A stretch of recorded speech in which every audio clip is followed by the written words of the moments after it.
Mais nous sommes des croyants et nous devons rendre grâce à Dieu. Et c'est ça. Et nous devons avoir le triomphe modeste. Nous nous sommes battus. En face, nous avions des adversaires déterminés à faire barrer la route à notre client, Mais heureusement que nous sommes tombés sur un juge qui a été courageux. Il faut le reconnaître. Parce que rendre une décision qui va dans le sens contraire de l'État, prendre le contre-pied de l'agent judiciaire, il faut oser, il faut être un juge indépendant pour le faire. La dernière fois, nous avions loué le courage de Madame la Présidente Marième Diop Gueye et aujourd'hui, il faut que nous le crions sur tous les toits. Dans ce pays, il y a des juges indépendants et le juge Sabassi Faye en fait partie. Il est entré dans l'histoire glorieusement. Et on disait qu'on peut entrer dans l'histoire par la grande porte, mais également par la petite porte. Lui, il n'est pas entré tristement dans l'histoire, il est entré glorieusement dans l'histoire en rendant justice à un citoyen sénégalais qui a été persécuté. Persécuté comme on n'a jamais persécuté un homme politique. Et aujourd'hui, donc, il a été rétabli dans ses droits. On a essayé de faire croire que, pour ne pas entrer dans des arguments techniques, qu'on l'avait dûment radié. Mais le juge a dit que tout ce qui a été fait est nul et de nul effet.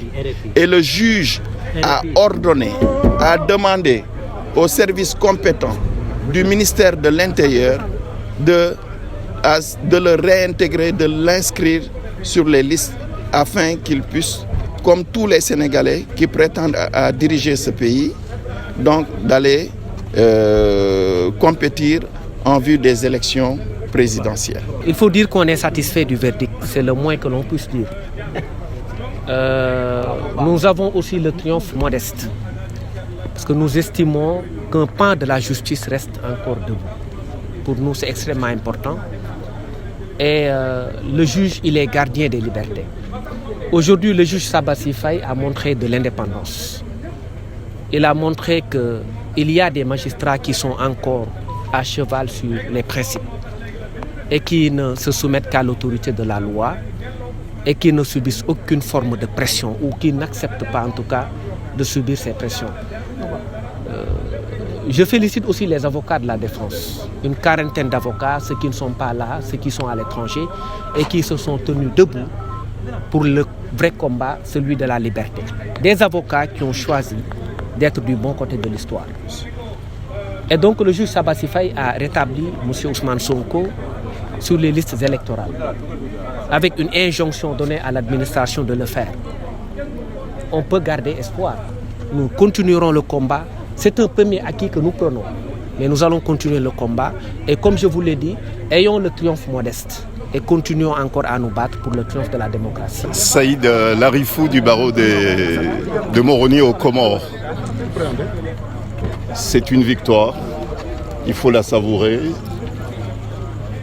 Le combat sera très long. Mais nous savourons avec un immense plaisir cette première étape qui est une étape victorieuse. Dans une démocratie, il faut les institutions, mais il faut aussi des hommes courageux, solides. Et nous pouvons dire que nous avons été très très bien servis. Personnellement, j'ai une immense satisfaction d'avoir, avec mes éminents confrères, contribué à la consolidation des valeurs et puis de l'héritage démocratique de ce grand pays qui est le Sénégal. La décision d'aujourd'hui va inspirer d'autres juridictions de d'autres pays également. C'était une contribution mais très précieuse que le Sénégal, une nouvelle fois, donne à l'Afrique et puis au monde entier. Et d'autres pays africains, et j'en suis certain, d'autres magistrats des autres pays, j'en suis certain, vont s'inspirer du courage, de l'institution judiciaire du Sénégal qui se détache de plus en plus des autres pouvoirs également. Maître, est-ce que quelle aura des effets sur les autres affaires en cours, notamment les fiches de parrainage ou encore l'affaire Adji Sarr? Bon, sur l'affaire du parrainage, sans doute, puisque M. Sonko est rétabli dans ses droits en tant que citoyen sénégalais. Il retrouve ses droits politiques. Bon, donc, bien sûr qu'il sera candidat, plus que candidat encore. Quelle est la prochaine étape judiciaire pour vous, les avocats? Bah, écoutez, la prochaine étape, elle est politique. Pour nous, il n'y a pas d'étape judiciaire encore. Il est vrai satisfait, mais très fier du juge qui a rendu la décision. Il a fait montre d'un courage énorme. Et tout le monde a été surpris et déçu par l'attitude de l'État du Sénégal, qui, après avoir nommé un juge, propose sa récusation en pleine audience. Comment est-ce que cela a pu se faire? Est-ce que le juge a refusé de céder aux tentations? Est-ce que c'est parce que le juge n'a pas eu à donner des signes qu'il aurait peur de menaces? En tout état de cause, il y a une raison. Parce que personne ne s'y attendait, d'autant que le juge était en train de mener une audience où il était à équidistance. Il y a donc quelque chose qui s'est passé au sommet de l'État. Donc c'est une fierté. Mais ce qu'il faut surtout retenir, c'est que c'est un vent de liberté et d'indépendance qui souffle dans les rangs des magistrats. Un vent qui a débuté au nord avec l'avocat général, Mariam Diop Gueye. Tout le monde a pu apprécier son courage de dire que l'État avait tort et que l'État était dans la voie de fait et que l'État était dans l'arbitraire, qu'il ne pouvait pas priver Ousmane Sonko de ses droits et que le ministère de l'Intérieur n'était pas dans le droit, qu'il était dans l'illégalité. Un acte de courage. Et maintenant, après le nord, c'est au sud, le juge de Ziguinchor. Donc le juge de Ziguinchor lui donne raison, en réalité, que tout cela relève de voie de fait et d'une forme d'exercice de la violence sur non seulement les citoyens Ousmane Sonko, mais aussi sur la population. Parce que c'est la somme des citoyens qui fait un peuple. Et Ousmane Sonko aujourd'hui dirige des millions de Sénégalais.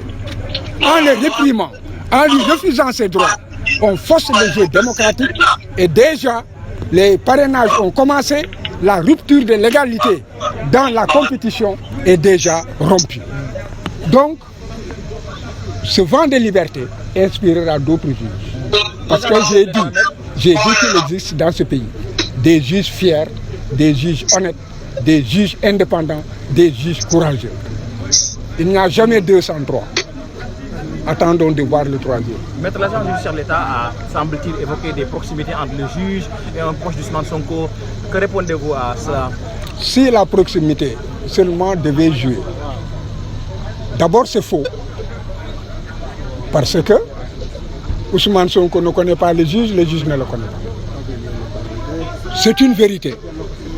Mais l'État dit que le juge aurait un frère qui serait un collègue d'Ousmane Sonko.